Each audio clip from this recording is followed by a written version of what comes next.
कमियां, गलतियां, कुछ राइट कुछ लेफ्ट हर धर्म में होगा, मैं नहीं कहता नहीं, है ना। कल कोई मेरी डिबेट में था हलाला की, इसकी उसकी, मैं कह रहा हूं भाई त्रुटियां हैं, कमियां हैं तो उस पर बात कीजिए।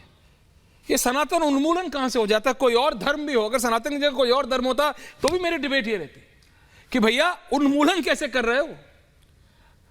पहले तो मैं स्पष्ट कर दूं जी कि जिस एक्चुअली उदयनिधि स्टालिन के का जो स्टेटमेंट है उसकी मिसरीडिंग की गई है। कैसे मिसरीडिंग ऐसे नहीं, सिर्फ एक स्टेटमेंट नहीं है प्रोफेसर साहब, मैं सिर्फ इतना कह रहा हूं, सिर्फ एक स्टेटमेंट नहीं। और मैं चाहता हूं राकेश जी को आप ले आए उधर, प्लीज सांसद महोदय को उधर ले आइए और यहाँ पे प्लीज पूरी कर लूं। प्रोफेसर साहब एक नहीं है स्टेटमेंट, चार है। अगर आप चाहें तो मैं चारों स्टेटमेंट सुना सकता हूं। रमेश तैयार है स्टेटमेंट्स, ऑडियो मेरे पास चारों स्टेटमेंट्स रेडी हैं। आप चाहें प्रोफेसर साहब तो मैं आपके बोलने के बाद चला भी दूंगा ताकि क्लैरिटी आ जाए आपको। आप बताएं आप क्या कह रहे हैं। जी मैं ये कह रहा हूं कि मैं ईवी रामास्वामी पेरियार के लिटरेचर का स्पेशलिस्ट हूं और मैं तमिलनाडु के हर जिले में गया हुआ हूं। अच्छा, बहुत अच्छा। और मैं बता दूं कि एआईएडीएमके और डीएमके दोनों जो पार्टियां हैं वो दोनों उन्हीं की आइडियोलॉजी को सब्सक्राइब करती हैं।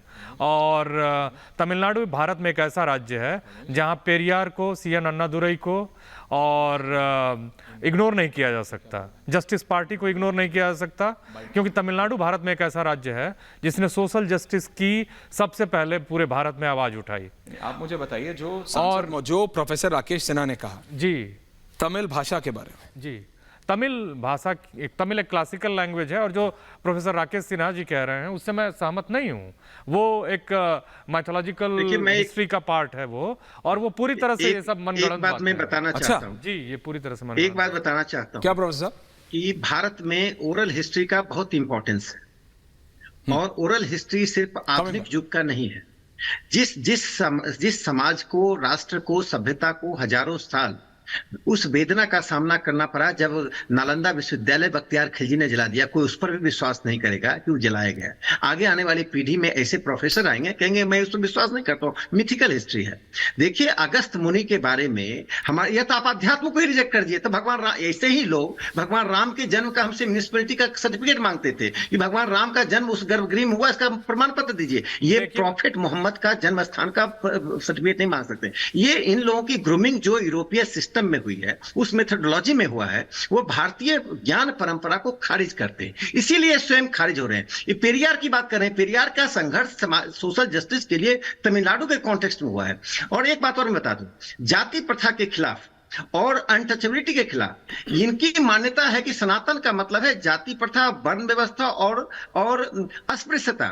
महात्मा गांधी जो स्वयं सनातनी मानते थे, 1933 में उन्होंने सविनय अवज्ञा आंदोलन के ऑलमोस्ट समाप्ति के बाद हरिजन यात्रा निकाला।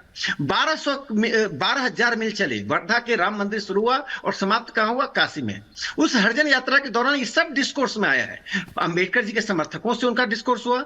ये जो लोग सनातनी मानकर कहते थे जाति प्रथा हमारा धर्म का हिस्सा है, उनसे हुआ।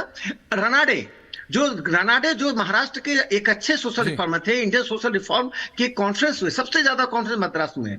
तीसरा कॉन्फ्रेंस जो मद्रास में हुआ उसे बहुत भागीदारी थी। तो हिंदू समाज और सनातन धर्म में जो प्रक्रांतर में जो बुराइयां आई, किस समाज में बुराई नहीं है? अमेरिका में ब्लैक एंड व्हाइट का आया, स्लेव सिस्टम आया, प्लेटो स्लेव सिस्टम को जस्टिफाई करता है और प्लेटो को आज भी समाजशास्त्र में बड़े आदर के साथ देखा जाता है। भारत के एक चिंतक का नाम बताइए जो अनटचेबिलिटी को कहे कि उस समय ठीक था, जाति व्यवस्था ठीक था, उसे हम समाजशास्त्र की किताब में कोई भी वर्ग आदर देता है। अशोक भारती जी बताइए, भारत में भी दुनिया में वापस आ रहा हूं, मेरी बात बोलिए। इस देश में भाषा के सबसे बड़े, मैं ये नहीं कहता हूं कि भाषाविद हूं, जैसा प्रोफेसर साहब कह रहे थे कि अशोक भारती जी को भी आने वाले लोग हैं, मुझे सर्टिफिकेट की जरूरत नहीं चाहिए प्रोफेसर साहब, पहली बात। दूसरी बात, जीएन देवी सबसे बड़े भाषा के जानकार हैं इस देश में, उन्होंने बहुत काम किया है। आप उनसे पूछिए कि तमिल लैंग्वेज की ओरिजिन क्या है। ये बेकार की बातें, मनगढ़ंत बातें, ये इस तरह से करने का कोई मतलब नहीं, पहली बात। दूसरी बात, सनातन जिस की आप बात कर रहे हैं उसमें देखिए, मैं बहुत आपत्ति जानकर अगस्त मुनि को बेकार कहना, भगवान शिव को बेकार कहना,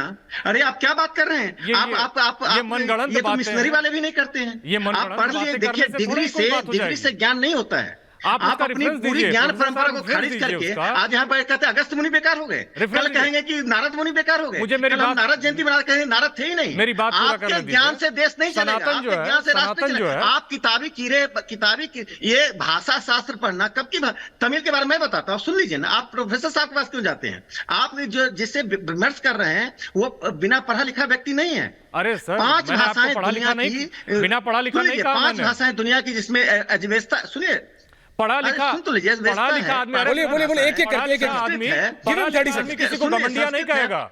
पढ़ा लिखा आदमी संस्कृत है, पर्शियन पढ़ा है, लिखा आदमी किसी को उसमें घमंडिया तमिल है, नहीं कहेगा। तमिल, ओल्ड पढ़ा तमिल, लिखा आदमी ओल्ड तमिल किसी को सबसे खराब बातों से बात नहीं richest करेगा। एक सेकंड प्रोफेसर साहब, आ रहा हूँ है। वापस आपके पास। Sanskrit old Tamil richest language है। तमिल भाषा, तमिल संस्कृति अगस्त मुनि के इतिहास को रिजेक्ट कर देंगे। तो तब तो जितना महाभारत में और उपनिषद में जिन नचिकेता की कहानी को रिजेक्ट कर देंगे, कहेंगे नचिकेता सब बेकार की बात है। तो वेद, उपनिषद, रामायण, महाभारत सब बेकार हो गया। और हमारा इतिहास तब से शुरू होता है जब अरे से मुगल सर, आए। आप सारी जो बात वापस आ रहा आपने हूं, पढ़ा वो ठीक है, एक मिनट में अपनी बात जो करता आप हूं। जहां तक आप मैं नहीं आऊंगा देख वापस सकते आपके हैं, पास। जिसको आप देख नहीं सकते हैं, जिसको आप समझ नहीं सकते हैं, वो सब फालतू हो गया। दिव्यांशु झा, हम सब दिव्यांशु भारतीय झा, 10,000 दिव्यांशु झा एंड अशोक भारती। यही लोग